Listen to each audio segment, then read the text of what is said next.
सैया लइका नियन सूत जाले कोरा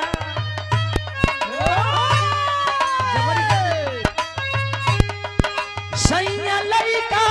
नियन सूत जाले कोरा में दिया के अंजोरा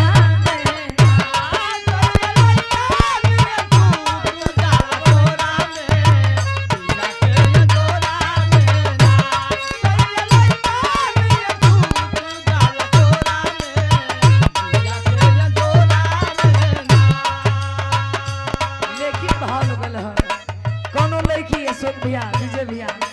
समझाओ तारी कि देखा ए हीरोगिरी मत देखावा मैं माई बाबू को धन संपत्ति पर उड़ा तारो ठीक नहीं खे अपना कमाई पर झाड़ के देखावा तब तो कसली मर्द जाना। अरे तो माई बाबू को 30-40 बीघा होइए हो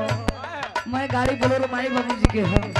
तो अपना कमाई से किन हमारा के कुछ छोटियों गिफ्ट जानी उड़ा मत कहे कले की समझावत दिया बबुआ उड़ा तारा धान बड़ुए पापा के फुटका मत हमरा के वो रोल के सिकड़ी किन देबो हम जान जे कि ना प्यार बा प्यार कल कोनो गुनाह नहीं खे लेकिन ओकरो कायदा बा समय बा वही पढ़े उम्र बा पढ़ के कुछ कर लेहल जाए फिर तो इसके जिंदगी कटेबे करे काहे होटल अटेंड करता रह सुना बबुआ उड़ा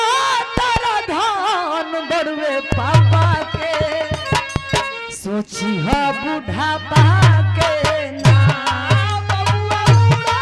तारा धान बड़ुए पापा के सोची हो बुढ़ापा के ना बबुआ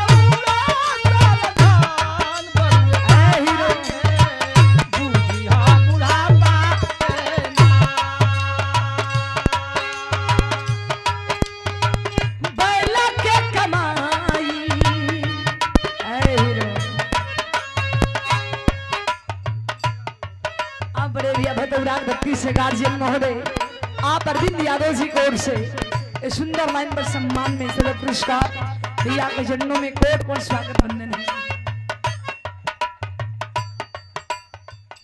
कोड़े में जैसी भी कॉलर बानी आई हो दादा तो तंदम बोकोट लहर भाई नहीं लोगन को अगर सीजन चला था तो कहना बाका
बुढ़ापा